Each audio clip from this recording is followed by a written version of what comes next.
Welcome to Fitness Pro Chat by Fiterobic. If you're looking to improve your health and well-being to lead a healthy, fit, and fulfilling life, whether you're an amateur or a professional athlete, this podcast is for you.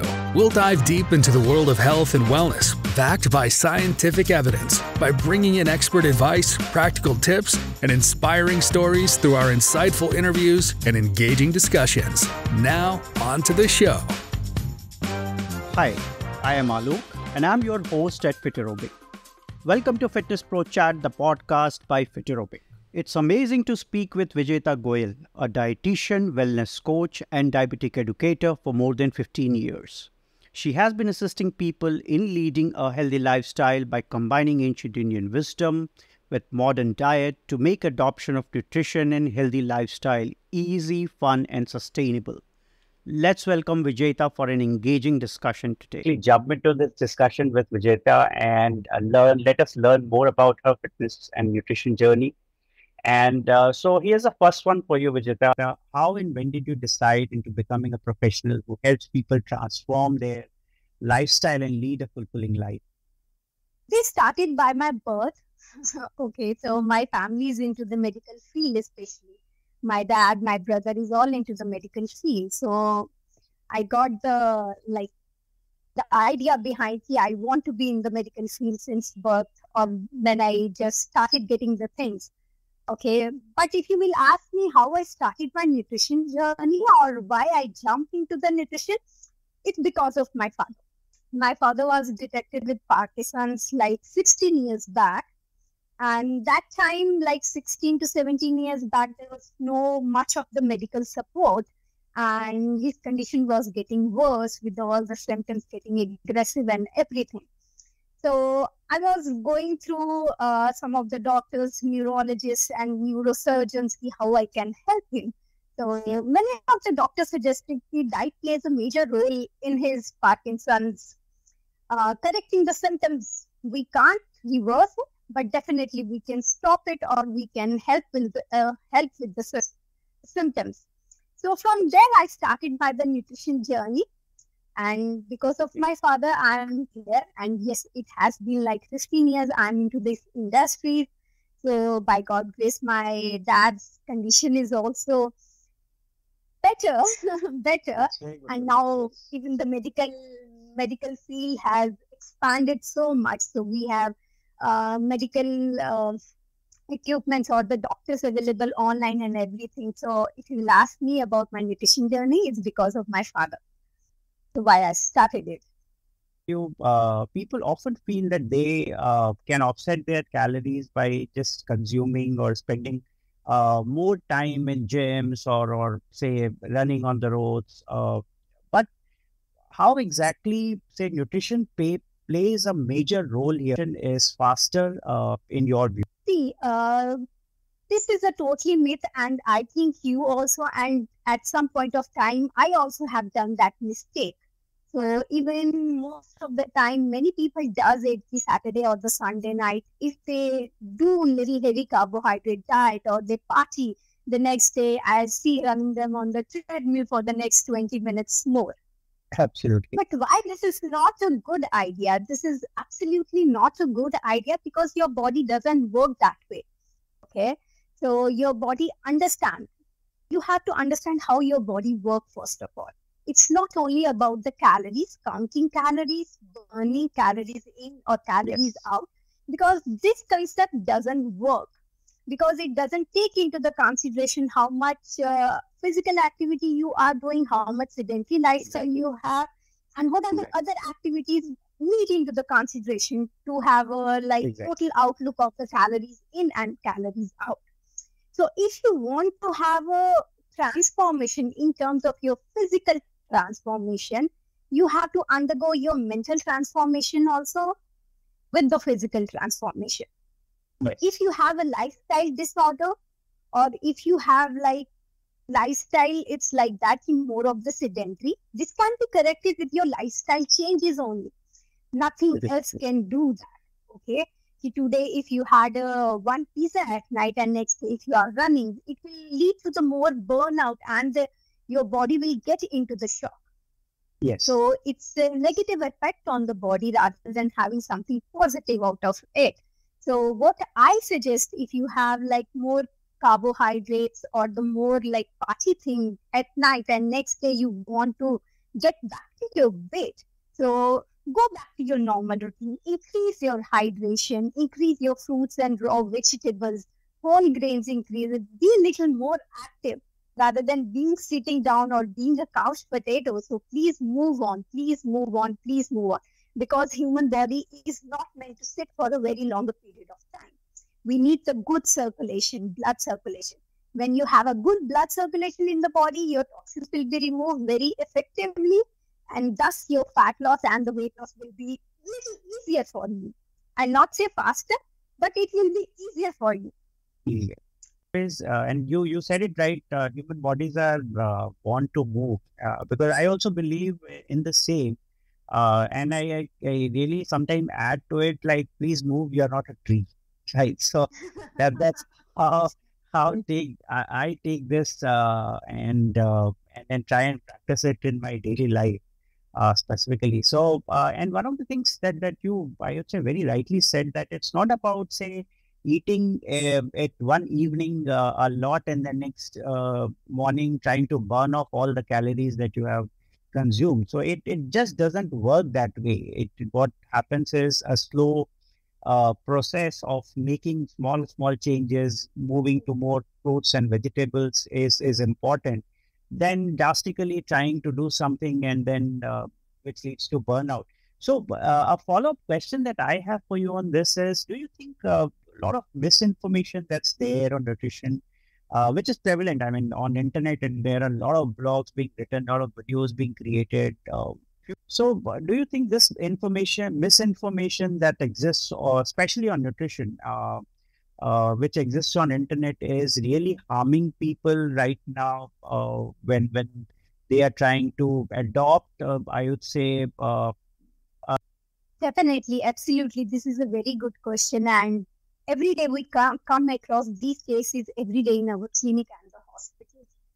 Who can you trust for the nutrition information? Especially not in nutrition information, authentic nutritional information. absolutely. Okay? First of all, it should be backed by the scientific approaches, supported by your multiple studies, and should be published in the peer review. If your blog or anything online information is meeting these three criteria, then it's definitely you can take into the consideration. Absolutely. But who is right when it comes to the nutrition? So it's hard to say if someone is right or wrong, because in India, everyone has own opinion regarding the nutrition. Okay. Yes. So it's very difficult to make them understand that if milk doesn't suit me, it doesn't mean it doesn't suit you also. Yeah, but if absolutely. it doesn't suit me, so it doesn't suit me. I can't have milk as a source of calcium or my protein, right? So these are the things, and the problem lies here, the lack of awareness, first thing. Second, we humans are very impatient these days. In this fast-paced life, we need the results fast. Okay. Absolutely. Now with the pandemic, there is so much of changes. Even we are not moving out to get our vegetables and the fruits. We are not doing the grocery shopping. Everything is coming online, and I'm just jumping inside the home. Okay. So this information is available online. Whatever your goal is, whether it's losing weight, you want to look slender, you want to build muscles, you want to have 6-pack abs, or you want to get your high BP or any heart disease corrected. Absolutely. Endless diets are available online to help you. But again, my question is, whom you trust for the authentic information, nutrition information, whether it's online? And definitely, we see this fitness and the nutrition industry is huge, with huge money-making opportunities, right? Not for the who are certified and the other nutritionists or the fitness coaches, but yes, definitely. You will see the people promoting shakes and the slimming belts and everything. Yes. And people fall prey to them. People fall prey to them because they need the very quick and easy results without any hard work. And the people have to understand, when a baby born, you can't feed him or her chapati the next day, right? Absolutely. It's a slow process. It's a slow process. It's a gradual process of 1 year. Okay, you start with the liquids, move to the semi-solids, then the finger foods, and then you will start the. So even you don't force a kid, newborn baby, with the hard food. Why we are so hard on yourself? I agree. Why you can't take into the consideration that nothing comes easy in life. You have to work hard. You have to make a lifestyle changes, which will go a long way. I mean, and then very, very rightly you said it, it's a very gradual and slow process, because what happens is people think that they can start adopting or eating some concoction or some shakes that are available, and people promote it like, okay, get abs in say 7 days, or lose all the fat in 5 kg fat in 1 week by drinking this particular shake. And then everyone tries to adopt that without thinking the consequences of how exactly it is going to harm their body. So from your experiences, I mean, and especially a lot of fad diets have come these days, especially. So do you get cases of these fad diets when you talk to your clients, anyone who has been following fad diet, and then they came to you where, okay, with all the challenges now that they are experiencing? See, this is like very natural and very common sight for us nowadays. Okay. In past 2 years, keto has gained so much of overview in terms of weight loss. So when I tell you a good health, what is your prospect? Or if I'll ask my clients, what is a good health? So the first answer or the first line there will be, I should look slim. Yeah. Okay, good health is equal to like you have a 0 figure or you look slim. That's all. But you have to understand, whenever you follow a diet, maybe keto suits to someone or the paleo suits to someone, Mediterranean is a good diet. It suits to someone, but it is not meant for everyone. It's not meant for everyone.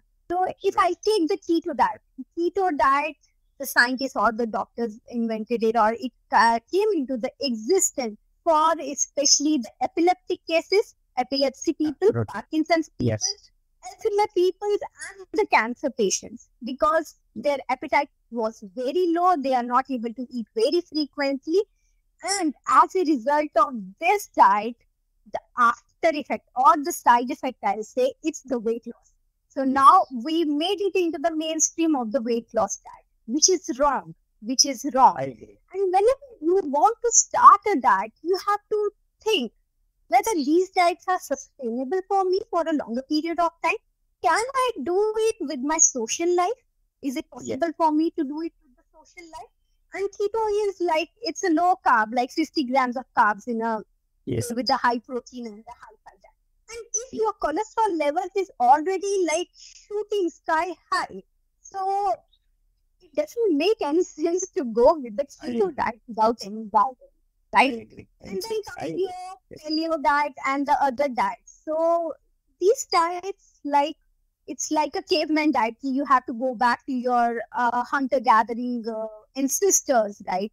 Where you have to cut down on the processed or the modern foods, and you have to go back to your natural raw eating foods. And again, is it sustainable in this fast-paced life, in this social life, where you have a office working hours for the 8 to 10 hours, where you have a social gatherings at the office, or one or the other marriage is coming up?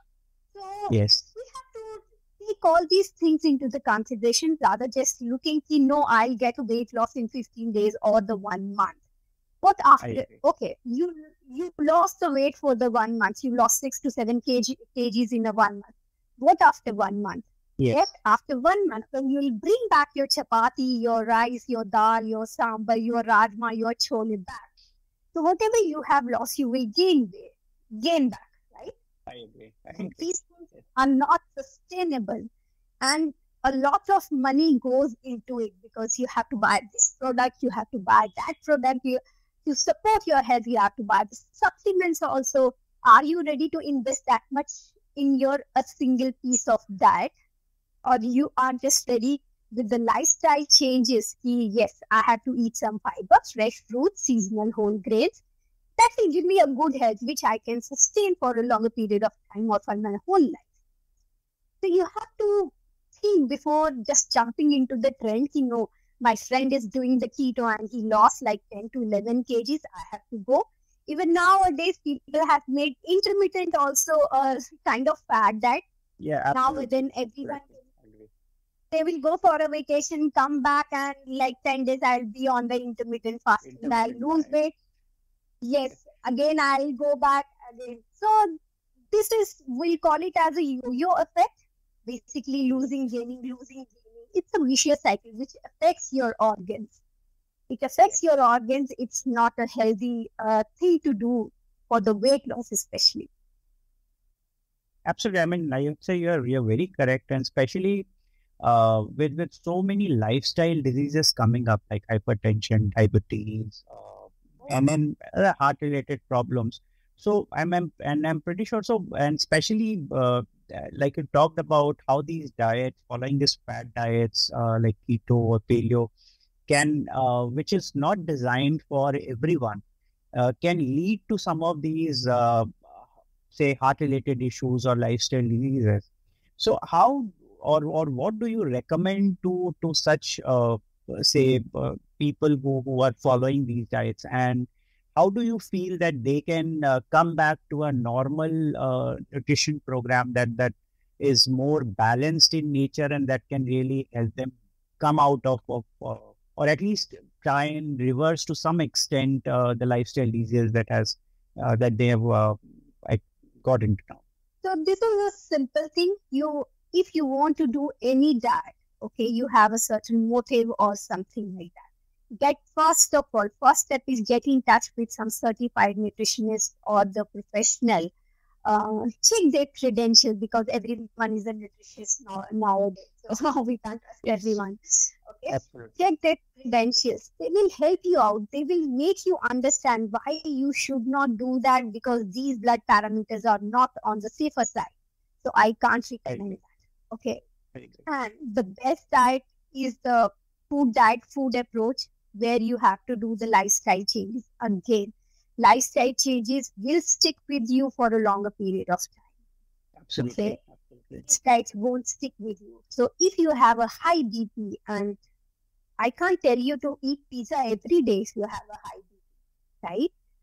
Yeah. So these things have to be, and only the professional can make you. And there is one thing I have seen in my 15 years of experience. If your dietitian is writing certain food groups, this is good for you, the people don't ask why this is good for me and what basis you have written this. I agree. Yes, I agree. You don't ask why, you will not stick to your healthy eating habits. When you are clear with, yes, this food group is good for me, and why this is good for me, yes, this makes sense for me. If I write, you have to drink 6 to 8 glasses of water and you have to cut down on your salt, being on the BP patient, and what she's telling me, why she's telling me. 2 days you will do, but after a week or the 15 days, again you will go back, because your basics are not clear. You are not clear why I have to follow these.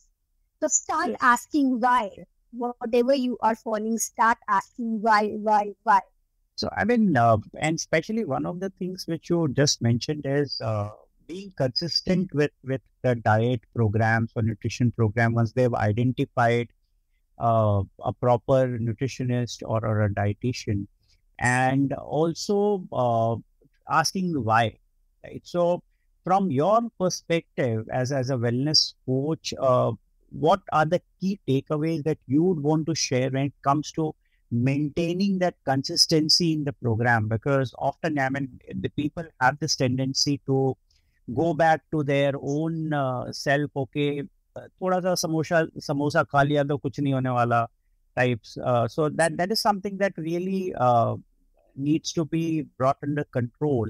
So how do you think, or what is that? How do you recommend people with some of the key takeaways that people can follow to maintain to be consistent with their diet? Unfortunately, consistency in the nutrition and the exercise plan only gives you the long-lasting result. This is very unfortunate to say, but yes, consistency and the discipline both goes hand in hand. Without consistency, you can't build your healthy habit, because consistency leads to the healthy habit, which will stay with you for the longer period of time or for the whole life. And see, the problem with our generation or with this age, this phase is we have an abundance of nutrients available in terms of the fat and the sugars, right? So if ठीक है, आज mummy ने अगर दाल चावल बनाए हैं, I'm not in a mood, and it's very easy for me to go outside and pick a burger or a pizza. Absolutely, right? Yes. And the youngest generation is in the this business, like from the 5-year-old kid till the 65-year-old person also consuming these kind of food. So again, you have to think what we are passing to our future generation. Okay. We are telling them it's good to have these kind of things in like bulk on everyday basis, or the moderation is the key. I'm not telling this food is bad or this food is good. Nothing is good or bad, because we are the social human being, and it's good to satisfy your taste buds also. Absolutely. But somewhere you have to think without consistency, if you want to run a race, like you have a goal to run a race sub 30, okay?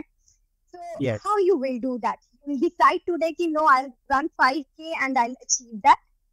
It's a consistency, right? Every day you will show up, you will do the sprints, you will do the intervals, you will do long runs so that you can achieve that thing, okay? The same happens with our good nutrition and the good health. If you want a good health, you need to have a good nutrition, okay? So what is basically a good health? Good health is not just the absence of disease in the body. It's a state of complete physical, mental, and social well-being, right? Yes. So how you will achieve that? When you are totally fit, mentally, physically, right? So how you can? Only the food is the source which will help you to achieve that. So you have to be very mindful about choosing what your goal is. Whether you want to be like you want to lose weight, you want to have a 6 abs, or you want to have a bodybuilding, or you want to run a good race or a marathon. Your nutrition always plays a major role. So see, if the nutrition is not that important, why we'll see the marathon runners, or they keep having the gels or the sugar or the dates in between after 15 kilometers or the 10 kilometers, because that provides them the energy that will give them the boost, right? So if you need a boost in the health, you have to be on the page of good nutrition. It's simple, which will help you to build a good immunity. So it's many other factors will go into, not only the immunity, your endurance will be good, stamina will be good, your energy levels will be high throughout the day, you will be less fatigued and tired. So consistency is something which will help you throughout the life. I completely agree and get your point on this, because especially, people need to go slow when adopting change, and obviously getting to that mode of thinking or thought process is quite difficult. People are very, very reluctant to change, and everyone is and as a human being, we are all looking out for an easy way out, then committing ourselves to long-term programs wherein that can help us transform completely and in a healthy way.